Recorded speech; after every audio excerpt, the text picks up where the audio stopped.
Greetings and welcome all participants, collaborators and partners of iTrust and participants and guests in CISS. Today, myself with Colonel Vicky will just say a few words about CISS. So as some of you may know, this is the 5th such event. We call it Critical Infrastructure Security Showdown, in brief CISS 2021-OL, standing for online. Last year, we started the online version of this event, but we have been doing it for the past 5 years. And it is a truly international event. As you know, the duration is 2 weeks, and we are starting next week on Monday, September 6th. So why are we organizing this CISS, and why are we doing it every year? The objectives have been unchanged since we started 5 years ago. So the objectives are, first, technology evaluation.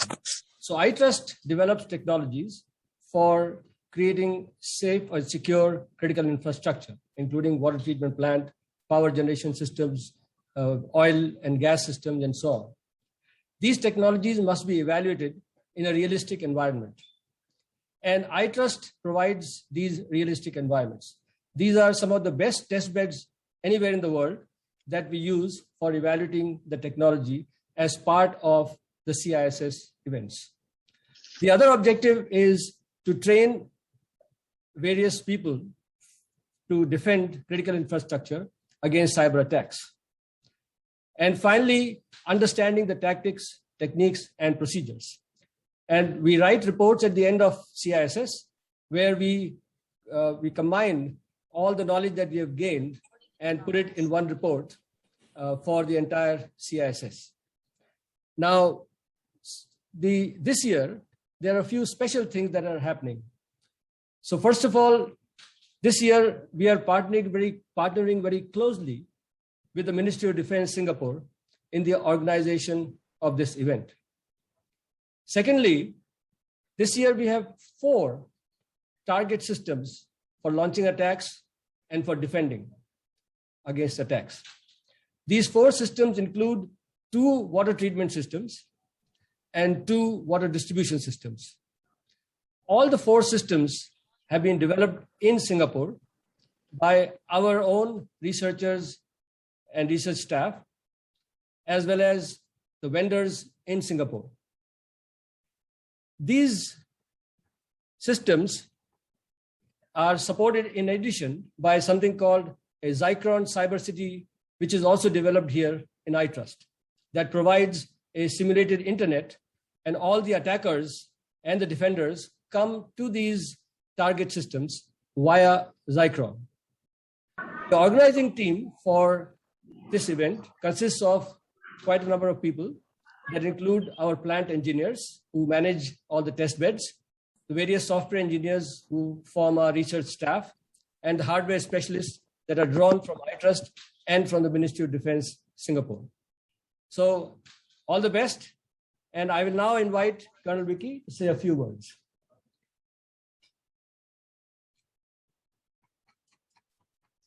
Thank you, Professor Aditya. Good afternoon and welcome to all participants. I am Colonel VK Wong, the Commander of Singapore Armed Forces Cyber Defense Group. On behalf of MINDEF SAF, I would like to thank SUTD, iTrust for the opportunity to co-organize the 5th CISS and for CDG to participate in this unique event. So just 4 months ago, a cyber attack against the Colonial Pipeline in the US led to a shortage of fuel supply, disrupted operations at petrol pumps and airports, and affected lives in society. The incident highlighted the importance of protecting our critical infrastructure.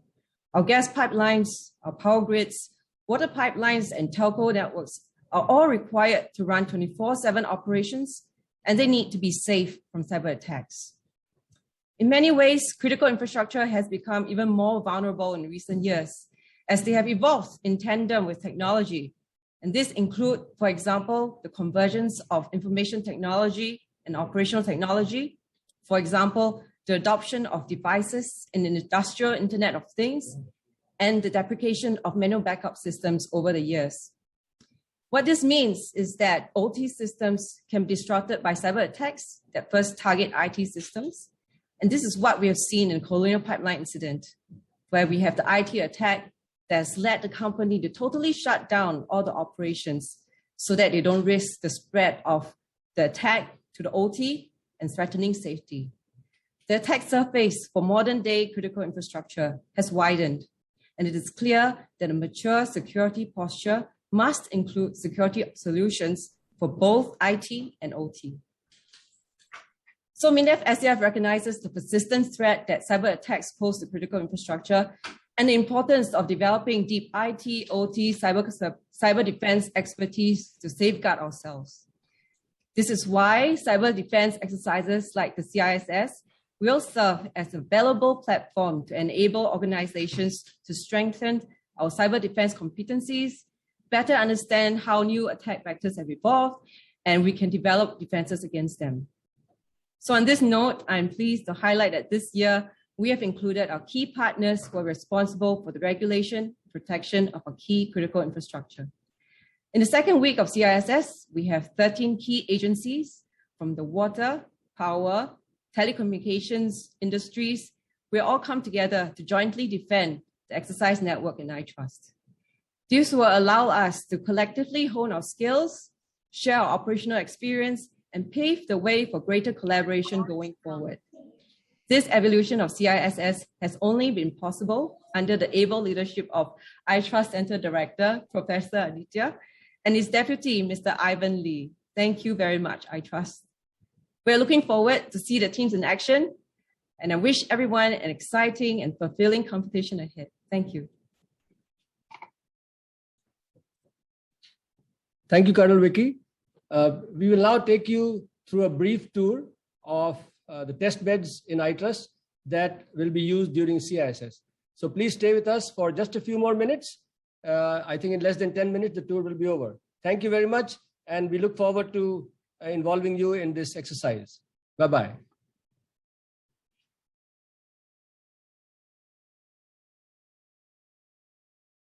Hi, everyone. Welcome to iTrust. My name is Aditya Mathur. I'm the Center Director, and it's time for us for a brief tour of the iTrust test beds that will be used during the CISS 2021. So we'll start with SWAT. SWAT stands for Secure Water Treatment Plant. This is one of the first test beds that we built in 2015. This is a 6-stage test bed for water treatment. I'll take you through all the 6 stages. So right here we have stage 1, which is the raw water stage, and the PLC which you see here inside this cabinet is responsible for getting the water from outside, which is from SUTD, into this raw water tank. There's a valve behind this raw water tank. When opened, the water comes into this tank.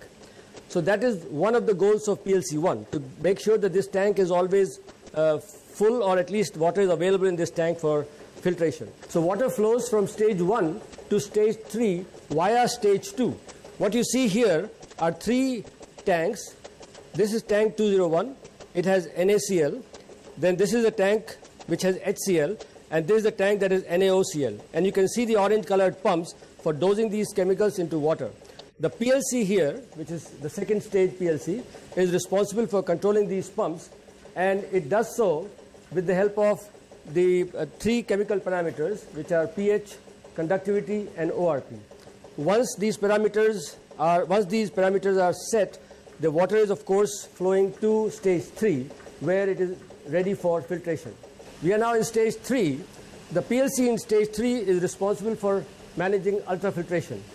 So what it does is, the water which is to be filtered is in this tank, and it uses the pumps here to move the water through the ultrafiltration unit here, the white cylinder, up through this, and the water comes out, the pure water comes out and goes to the RO feed tank in stage 4.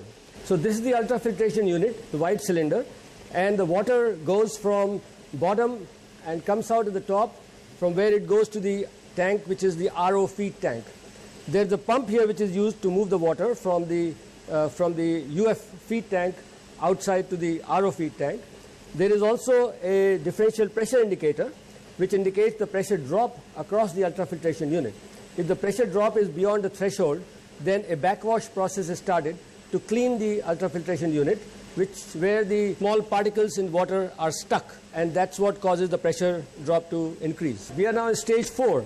The primary purpose of stage 4 controller, the PLC4, is to make sure that the water that goes to the reverse osmosis stage does not have free chlorine. So it does so by moving the water through this UV dechlorination unit. This unit has 6 UV lamps, and when the water flows through this, free chlorine is removed. We also have NaHSO3 tank here. In case this is not working, then that's a backup. All right, we are now in stage 5. PLC in this cabinet, PLC5, is responsible for controlling this most complex stage of the entire system. What happens here is that there's a variable speed pumps which is used to move the water at a high pressure through the reverse osmosis units. We have a 2-stage RO system, and the water flows through this and comes out of it as a permeate, which is the pure water, and a reject, which is the not so pure water. These 2 streams go into different tanks, which are on the other side of the RO units. We are now in stage 6, and as I said earlier, water from RO comes into this tank, which is the RO permeate tank, and this tank, which is the UF backwash tank. The PLC6 is responsible for controlling the outflow of water from these 2 tanks. It recycles the water from this tank by moving it into the first tank, the raw water tank, and it is also interacting with PLC3 by moving the water from the backwash tank through the ultrafiltration unit from top to down, and then the water that comes out after cleaning the UF tank is drained. So the entire system, entire SWAT is controlled through the SCADA, which you can see here, and this is connected to all the PLCs via a network. The communication is through different protocols between the SCADA and the PLCs, and amongst the PLCs, and also among the PLCs and the actual devices through the RIOs, the remote IO units. So that completes our tour of the SWAT test bed. I will now take you to the water distribution test bed. All right, we are now inside WADI, the water distribution test bed. The water into this distribution test bed comes from 2 possible sources. The SWAT that we just now saw, the water can come from there, and also it can come from outside. And it is possible for us to control the inflow of water from either source or from both the sources. So I will now take you through the 3 stages that constitute the water distribution test bed. So stage 1 is controlled by the PLC for primary grid. This is the entire primary grid. You can see the primary grid tank here. These are 2,500 liter tanks, a total of 5,000 liters. Before the water is moved from the primary grid to the secondary grid for consumers, it is dosed with 2 chemicals to control the ORP and conductivity of water. This entire process is controlled by the primary grid PLC. Okay, we are now in stage 2 of WADI. This stage 2 is controlled by the consumer tank PLC, PLC2. What you see here are the 2 tanks which are distributed to the consumers. It is possible for us to use one of the RTUs, the remote terminal units, which are Schneider Electric units, that would actually simulate water poisoning. So we have another sampling station here, which is another remote terminal unit, Schneider Electric, which is used to sample the water that is coming from the dosing place, which that I just mentioned, to check whether the water is suitable for drinking before it is actually sent into the secondary grid. We are now in the last part of stage 2. Here you can see 6 consumer tanks here, and the water from the secondary grid just falls into these tanks, consumer tanks, through gravity. However, if the pressure, because of high demand or whatever, is low, then there is a separate booster pump which will actually move the water from the secondary grid to the consumer tanks at a high pressure. And the consumer demand itself is set through the SCADA that I'll show you later, where a 24-hour demand pattern can be set in advance so that the PLC2, which you saw earlier, will be able to control the flow of water to the consumer to meet the demand. So we are in stage 3 of WADI. On my left is the return tank, and on my right are the pumps and various valves which are used to move the water from the consumer tanks to the return grid back to the primary grid. What you see here is the SCADA workstation that is responsible for controlling the entire water distribution process by communicating with the different PLCs through different protocols. Again, the PLCs communicate with the devices via the RIOs, again using Modbus and other kinds of communication protocols. I'm entering this Cyberx room, where the blue teams will be based and they'll be defending the systems, the 4 systems from here. As you can see, we have already created an area where 12 or so members of blue teams can be sitting. Blue teams need to be a bit large because 4 systems are to be defended, 2 for water treatment and 2 for water distribution.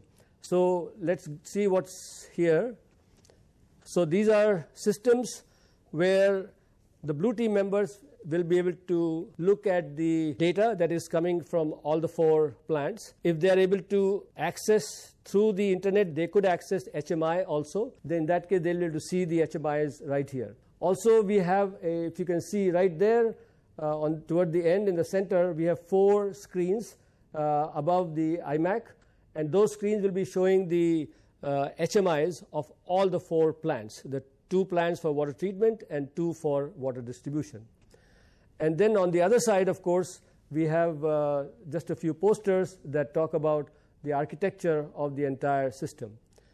So this is our Cyberx Room, which is used for cyber exercises that we do every year. We do about 3 cyber exercises every year, and this is where we conduct those exercises. All right, so we are now at the end of the tour. To summarize, I have shown you SWAT, WADI, and our Cyberx Room. These are the 3 labs that will be used during CISS. I wish you all the best, and stay calm and do launch your attacks and defend the systems. Thank you very much. Best wishes. All right, thank you very much, everyone who have stayed for these few minutes of the opening ceremony. My apologies for the initial hiccup in starting the video, but then after that, I suppose you liked it. If you have any questions, please write to itrust@sud.edu.sg, and looking forward to your participation. Thank you. Bye.